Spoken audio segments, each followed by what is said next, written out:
Assalamu alaikum wa rahmatullahi wa barakatuhu. Islamic or Sharia law, session number 67. We will learn about the special prayers during the month of Ramadan. Taraweeh.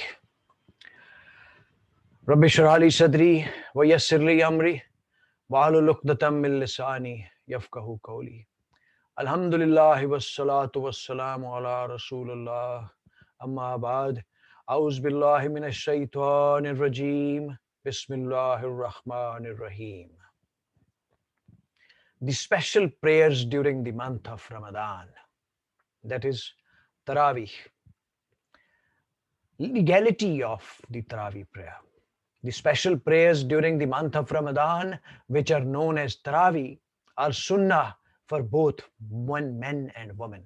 And they are to be performed after the obligatory Isha and before the performance of Witr.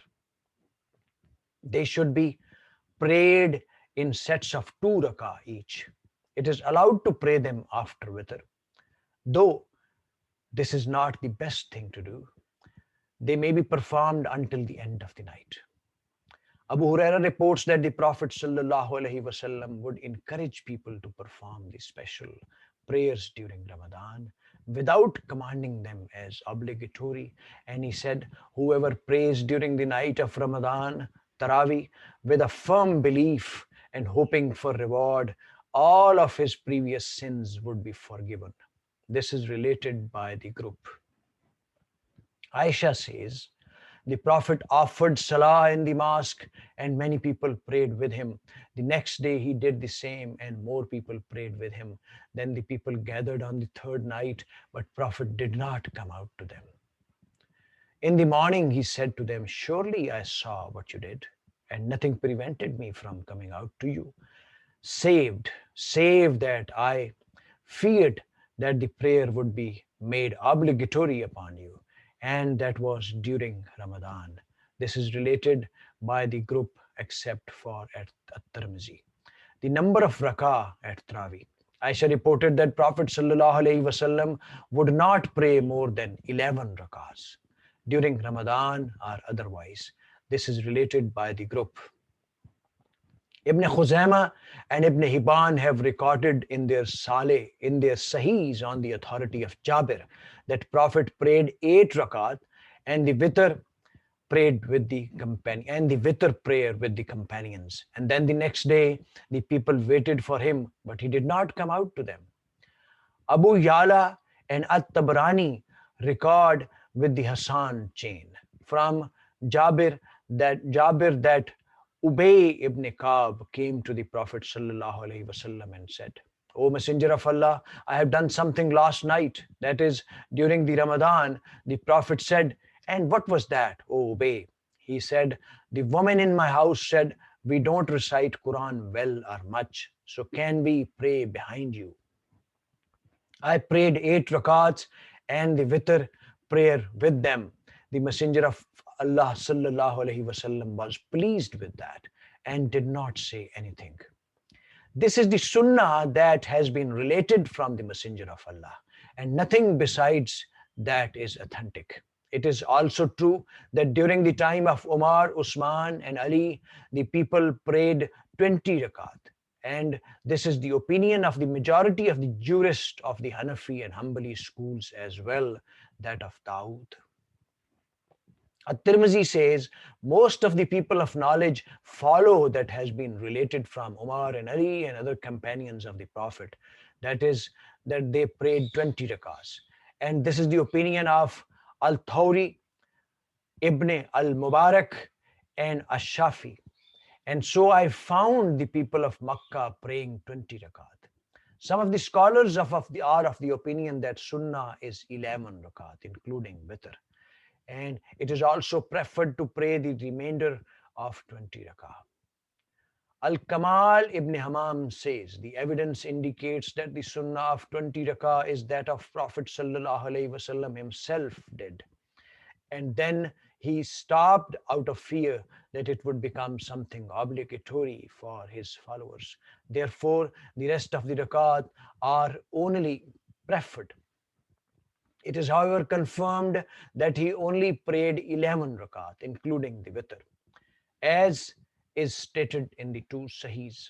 According to the scholars, the sunnah is 8 rakat, while it is preferred to pray 12 rakat. Praying Taraweeh in congregation. It is allowed to pray Taraweeh of the month of Ramadan in congregation, just as it is allowed to pray them on an individual basis. The majority of the scholars, however, prefer to pray them in congregation. The Prophet ﷺ, as stated earlier, prayed Taraweeh in congregation with the Muslims, but he discontinued since he feared that it would be made obligatory. Umar was the one who convoked the Muslims to pray Taraweeh behind one Imam. Abdul Rahman ibn Abdul Qari reports, one night during Ramadan, I went with Umar to the mosque and the people were praying in different groups.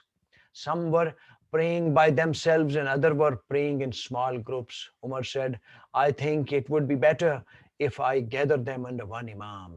And then he did so and appointed Ubay ibn Ka'b as the leader of the prayer.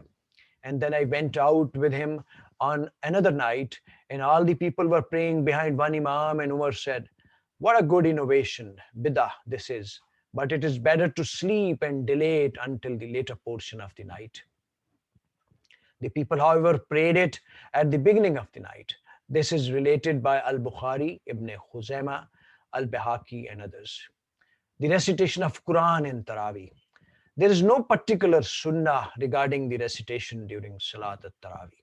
It is related that some people of the earlier generations would pray with 200 arrays, 200 ayahs, and the people would be leaning on staffs due to the protracted standing during the Salah. They would not leave their prayers until shortly before dawn, and some of them would rush their servants to prepare food for them, fearing that dawn may break soon. So they would recite Al-Baqarah in 8 rakah, and if they would complete it in 12 rakah, they would consider their prayers to have been very short. Ibn Qudama says, Ahmad said, recite the Quran what is easy for the people and do not be hard upon them, especially during the short nights during the summer. On the same subject, Al-Qadi says, it is preferred to recite less than the entire Quran during the month. In this way, the people will be able to hear the whole Quran. Do not recite more than one reading of the Quran, as it may be hard upon the people. While reciting, consideration should be given to the condition of the people. If the people concur that they would prefer a long recital, that would be best. Likewise, Abu Zar said, we prayed with the Prophet ﷺ until we feared that we would miss the pre-dawn meal and the Imam would recite 200 ayahs. Ladies and gentlemen, here this session of Taraweeh finishes. Let's very remorsefully and repentfully pray from Allah subhanahu wa ta'ala that He may grant us the sincere intention and resolve to learn commandments of Holy Quran, Siratul Nabi, Ahadith, and Sunnah, and then gives us the courage and strength to pass it on to others and to apply it upon us 100% in letter and spirit, and our families and kith and kins and societies and countries and world as a whole. May Allah subhanahu wa ta'ala be our best guide and protector, and may He bestow upon us what is best suited for us. Ladies and gentlemen, please take care of yourselves, your kith and kins, and your environment as a whole. Inshallah, till next session, Allah Hafiz.